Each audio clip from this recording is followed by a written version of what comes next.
తెలంగాణ ఆడబిడ్డగా మొదటి నుంచి కూడా నేను కొంత ఆలోచన ఉన్నటువంటి వ్యక్తి, కొంత సమాజం పట్ల కన్సర్న్ ఉన్నటువంటి వ్యక్తి. కన్సర్న్ ఉండబట్టే తెలంగాణ ఉద్యమంలోకి వచ్చినాం.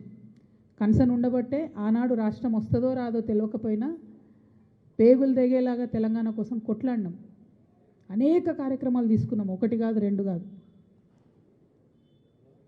ఆ కన్సర్న్ ఉంది కాబట్టే ఒక మాట చెప్పిన నేను, భౌగోళిక తెలంగాణ మనం సాధించుకున్నాం, సామాజిక తెలంగాణ సాధించుకోలేదు అని. సామాజిక తెలంగాణ అంటే అర్థమైంది, ప్రతి ఒక్కరికి సమాన అవకాశాలు రావాలి, ప్రతి ఒక్కరికి సమాన ప్రాధాన్యతలు లభించాలి. అది ఆర్థికంగా కావచ్చు, రాజకీయంగా కావచ్చు, సామాజికంగా కావచ్చు. దీనిలో తప్పేముంది?